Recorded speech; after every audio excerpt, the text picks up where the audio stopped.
नमस्कार, मैं हूं अनिल कक्कड़ और सच कहूं कि प्राइम टाइम में आपका स्वागत है। कृषि कानूनों के विरोध में बुलाया गया किसानों का 3 घंटे का चक्का जाम शांतिपूर्वक संपन्न हुआ। किसानों ने वाहनों के हॉर्न बजाकर चक्का जाम का कार्यक्रम समाप्त किया। दिल्ली, उत्तर प्रदेश और उत्तराखंड को छोड़कर अन्य जगहों पर किसानों ने चक्का जाम के दौरान राजमार्गों को जाम किया। प्रदर्शनकारी किसानों ने पलवल हाईवे समेत कई अन्य राजमार्गों को जाम किया। चक्का जाम के मद्देनजर दिल्ली को हाई अलर्ट पर रखा गया। राष्ट्रीय राजधानी में सुरक्षा के पुख्ता इंतजाम किए गए थे। दिल्ली एनसीआर में करीबन 50,000 के करीब जवानों की तैनाती की गई। चक्का जाम के दौरान किसानों ने सोनीपत पर ईस्टर्न पेरिफेरल एक्सप्रेसवे भी बंद किया। किसानों ने अपने ट्रैक्टर और बड़े ट्रक लगाकर ईस्टर्न और वेस्टर्न पेरिफेरल एक्सप्रेसवे को बंद किया। इस दौरान किसानों ने एम्बुलेंस को जाने दिया। उधर किसानों ने कुंडली बॉर्डर के पास केजीपी केएमपी पर जाम लगाया। किसान संगठनों के आह्वान पर बुलाए गए चक्का जाम के दौरान किसानों ने Jammu Pathankot highway, Amritsar Delhi national highway, Shahjahanpur border के पास राष्ट्रीय राजमार्ग पर भी चक्का जाम किया। किसानों के चक्का जाम के बीच किसान नेता और भारतीय किसान यूनियन के राष्ट्रीय प्रवक्ता राकेश टिकैत ने कहा, आज चक्का जाम हर जगह शांतिपूर्ण ढंग से किया जा रहा है। अगर कोई भी अप्रिय घटना होती है तो दंड दिया जाएगा। आंदोलन के बीच शनिवार को हरियाणा और पंजाब के तमाम इलाकों में रोड जाम देखने को मिले। संगठनों की तरफ से किए गए आह्वान के समर्थन में राजनीतिक और कर्मचारी संगठन भी आए। इसके चलते दोपहर 12 से 3 बजे तक सड़कों पर वाहनों की लंबी लंबी कतारें लगी रही। हालांकि जरूरी सेवाएं बाधित नहीं की गई। चक्का जाम को लेकर जहां किसान संगठनों ने अपनी रणनीति तैयार की थी, वहीं पुलिस भी सतर्क रही। स्कूलों की छुट्टियां कर दी गई थी। रोडवेज ने बसें बंद रखी। हरियाणा में भिवानी जिले में कितलाना टोल, धनाना, मुंडाल, प्रेमनगर, जुई, खरकड़ी, बहल, बामला, बारवास, तोशाम, भवानीखेड़ा, सोरडा, कदीम, गोपालवास, सागवान अड्डे, सिवानी आदि 15 जगहों को चिन्हित किया गया। हिसार में किसान संगठन नेशनल के साथ साथ स्टेट हाईवे भी जाम किया। हिसार में किसान संगठनों ने नेशनल हाईवे के साथ साथ स्टेट हाईवे भी जाम किए। इतना ही नहीं, एक गांव से दूसरे गांव जाने वाले रास्तों को भी जाम किया गया। जींद जिले में खटकड़ कला और बद्दोवाला टोल, जींद चंडीगढ़ मार्ग, जींद पटियाला मार्ग, जींद रोहतक, जींद गोहाना रोड, जींद हांसी रोड और अन्य मुख्य मार्गों समेत 15 से ज्यादा जगहों पर किसान जाम लगाए बैठे रहे। यमुनानगर में 12 जगहों में, नेशनल हाईवे पर नजदीक भंबोली गुरुद्वारे के पास, दामला स्टेट हाईवे पुल के नीचे, साडोरा में 2 सड़का चौक पर, बिलासपुर में शिव चौक पर, छछरौली में तिकोने चौक पर, पाबनी कला यमुनानगर से गढ़ी बीरबल रोड पर गुमथला गांव के पास जाम लगाए गए। कैथल जिले में कलायत में नेशनल हाईवे, गुला चीका में कैथल रोड, ढांड में पंचमुखी चौक, पुंडरी में करनाल रोड पर और पाई में कैथल जींद रोड पर जाम देखने को मिला। करनाल में जीटी रोड पर बस्ताला टोल प्लाजा, निसिंग रोड पर गुरुद्वारे के सामने, असंध में अनाज मंडी के सामने, निगदू में मेन चौक, इंद्री में रंबा चौक, इंद्री में गढ़ी बीरबल चौक, इंद्री में भादसो चौक के पास कुरुक्षेत्र रोड, जींद हाईवे पर प्योंत टोल प्लाजा, काचवा क्षेत्र में करनाल ढांड रोड, मेरठ रोड पर नागला मेगा चौक, बल्ला में असंध मूनक रोड शामिल रहे। वहीं सिरसा और फतेहाबाद में भी व्यापक जाम देखने को मिला। इसके अलावा पंजाब के संगरूर में Ladda toll plaza, Kalajhat toll plaza, सुनामी टोल प्लाजा पर जाम रहा।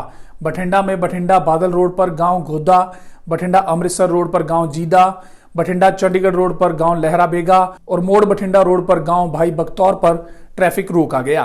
पटियाला में शंभू बॉर्डर व राजपुरा हाईवे पर गांव धरेड़ी जट्टा के पास टोल प्लाजा में किसान जुटे रहे। फतेहगढ़ साहिब में Ludhiana Chandigarh national highway, Sirhind police station के सामने, सरहिंद चंडीगढ़ मुख्य मार्ग पर गांव बडालीवाला व चुन्नी कला मुरिंडा बाईपास जाम किया गया।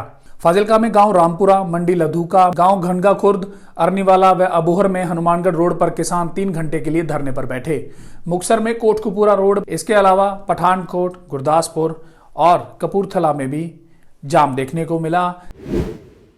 पंजाब में भाजपा को छोड़ सभी दलों ने जाम का समर्थन किया। वहीं हरियाणा में कांग्रेस और इनेलो ने भी जाम का समर्थन किया। हरियाणा में कानून व्यवस्था बनाए रखने के लिए अर्धसैनिक बलों की 45 बटालियन तैनात थी। असल में गणतंत्र दिवस पर दिल्ली में हुए हंगामे के बाद हरियाणा पुलिस को इनपुट मिला था कि चक्का जाम के दौरान हरियाणा में कई युवा संगठन किसानों के साथ मिलकर माहौल खराब कर सकते हैं। पुलिस विभाग के एडवाइजरी में कहा गया कि किसानों के चक्का जाम में विपक्षी राजनीतिक दल भी हिस्सा ले रहे हैं। ऐसे में कोई भी कदम उठाने के लिए एहतियात बरतनी अनिवार्य है। गनीमत रही कि कहीं कोई अप्रिय घटना सामने नहीं आई। किसानों के देश भर के चक्का जाम के बाद राकेश टिकैत ने खुले मन से अपने भाषण में कहा कि हम बातचीत के लिए तैयार हैं, लेकिन दबाव में आकर कोई बातचीत नहीं होगी, बल्कि बराबरी में आकर बातचीत होगी।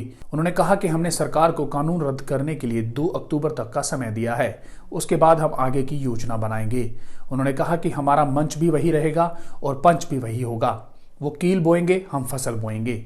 उन्होंने कहा, बिना एमएसपी पर कानून बनाए हम घर वापसी नहीं जाने वाले हैं। कोई यह गलतफहमी में न रहे कि तीनों कानून वापस ले लेंगे और आंदोलन खत्म हो जाएगा। एमएसपी पर गारंटी देने को लेकर कानून बनाना होगा। राकेश टिकैत ने कहा कि जो लोग यहां ट्रैक्टर लेकर आए हैं उनके यहां नोटिस भेजा जा रहा है। मैं पूछता हूं कि किस कानून के तहत लिखा है कि ट्रैक्टर सड़कों पर नहीं चल सकता। कृषि कानूनों के खिलाफ चल रहे आंदोलन के बीच शनिवार को हरियाणा और पंजाब के तमाम इलाकों में रोड जाम रहे। इस बीच हरियाणा के पानीपत में एक अनोखा नजारा देखने को मिला। यहां खाली हाईवे पर क्रिकेट मैच खेला जा रहा था। मैच किसान नेताओं गुरनाम सिंह चढ़ूनी और राकेश टिकैत के समर्थकों के बीच हुआ। शायद पूरे प्रदर्शन के दौरान यह अपनी तरह का एक इकलौता नजारा रहा।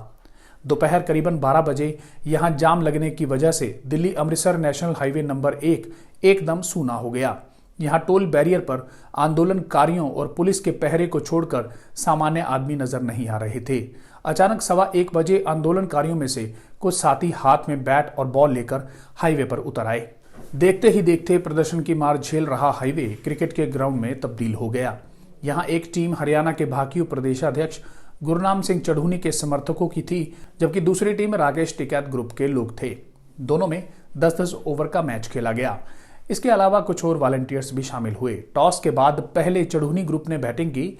10 ओवर में टीम ने 56 रन बनाए और फिर टी ब्रेक के बाद करीबन 1:45 बजे टिकैत ग्रुप की पारी शुरू हुई। इस टीम ने 8 ओवर में 4 बॉल पर 57 रन बनाकर मैच जीत लिया। इस दौरान वॉलंटियर्स कमेंट्री करते भी देखे गए। उत्तर प्रदेश के संभल और सीतापुर के बाद अब बागपत जिला प्रशासन ने भी केंद्र सरकार के 3 नए और विवादित कृषि कानूनों के खिलाफ आंदोलन करने वाले किसानों को नोटिस जारी किया है और शांति बरकरार रखने का वायदा करते हुए 2 लाख रुपए का निजी बॉन्ड पर हस्ताक्षर करने के लिए कहा है। मीडिया रिपोर्ट्स के अनुसार रालोद पार्टी के पूर्व विधायक वीरपाल सिंह राठी ने कहा कि 31 जनवरी को बड़ौद तहसील में एक महापंचायत में शामिल होने से एक दिन पहले उन्हें और 6 अन्य लोगों को नोटिस मिला था। महापंचायत में फैसला किया गया था कि क्षेत्र के लोग दिल्ली की सीमाओं पर जारी आंदोलन में शामिल होने के लिए गाजीपुर और सिंघू बॉर्डर के लिए कूच करेंगे। राठी ने कहा, मुझे 30 जनवरी को नोटिस मिला और पता चला कि जिले में लगभग 200 किसानों को इस तरह के नोटिस जारी किए गए हैं। ये नोटिस जारी करके प्रशासन चाहता है कि हम किसानों का समर्थन करना बंद कर दें। मैंने महापंचायत में भाग लिया और मेरे साथ नोटिस पाने वाले 6 अन्य लोगों ने भी ऐसा ही किया। जम्मू कश्मीर का विशेष दर्जा खत्म कर अगस्त 2019 में इसे 2 केंद्र शासित प्रदेशों में बांटने के ठीक 18 महीने बाद समूचे जम्मू कश्मीर में उच्च गति की मोबाइल इंटरनेट सेवा बहाल की गई है। जम्मू कश्मीर प्रशासन के प्रवक्ता रोहित कंसल ने शुक्रवार को ट्वीट किया, समूचे जम्मू कश्मीर में 4G मोबाइल इंटरनेट सेवा बहाल की जा रही है। रिपोर्ट के अनुसार अगर यह पूरी तरह से लागू हो जाती है तो 5 अगस्त 2019 के 19 महीनों बाद पहली बार पूरे जम्मू कश्मीर में हाई स्पीड इंटरनेट सेवा मिल पाएगी। केंद्र सरकार ने 5 अगस्त 2019 को इंटरनेट सेवा बंद कर दी थी, जब जम्मू कश्मीर का विशेष दर्जा खत्म कर इसे 2 केंद्र शासित प्रदेशों जम्मू कश्मीर और लद्दाख में बांट दिया गया था। इस प्रतिबंध को आगे बढ़ाने का हालिया आदेश 22 जनवरी 2021 को जारी किया गया था। इंटरनेट शटडाउन पर एक रिपोर्ट के अनुसार 5 अगस्त 2019 से मार्च 2020 तक जम्मू कश्मीर में लगातार 213 दिनों तक इंटरनेट बंद था। मार्च 2020 में 2G इंटरनेट सेवा बहाल की गई थी। देश के प्रतिष्ठित उद्योगपति रतन टाटा ने सोशल मीडिया पर उनको भारत रत्न देने की मांग कर रहे लोगों से अभियान को बंद करने का आग्रह किया है। टाटा ने कहा कि वह भारतीय होने पर खुद को भाग्यशाली मानते हैं और उन्हें देश की वृद्धि और समृद्धि में योगदान देने पर खुशी होगी। $100 अरब से अधिक के टाटा समूह के मानद चेयरमैन ने सोशल मीडिया के प्रयोगकर्ताओं से उनके लिए भारत रत्न की मांग के अभियान को रोकने के लिए कहा है। सोशल मीडिया पर अभियान के जरिए सरकार से टाटा को देश का सबसे बड़ा नागरिक सम्मान देने की मांग की जा रही है। टाटा ने ट्वीट किया, मैं सोशल मीडिया पर यह अभियान चलाने वाले एक वर्ग की भावनाओं का सम्मान करता हूं। मैं उनसे विनम्रता से आग्रह करता हूं कि इस तरह के अभियान को रोका जाए। सोशल मीडिया पर इस समय भारत रत्न फॉर रतन टाटा ट्रेंड कर रहा है। भारत में कोविड-19 के 11,713 नए मामले सामने आने से शनिवार को देश भर में संक्रमण के कुल मामले बढ़कर 1,08,14,304 हो गए हैं, जबकि 1,05,10,796 लोग अब तक इस महामारी से उबर चुके हैं, जिससे देश में मरीजों के ठीक होने की राष्ट्रीय दर बढ़कर 97.19% हो गई है।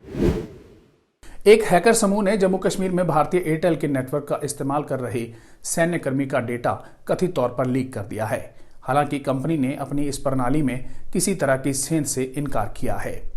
इस समूह का नाम रेड रैबिट टीम है। समूह ने कुछ भारतीय वेबसाइट को हैक कर डेटा को उन पोर्टल के वेब पेज पर डाला है।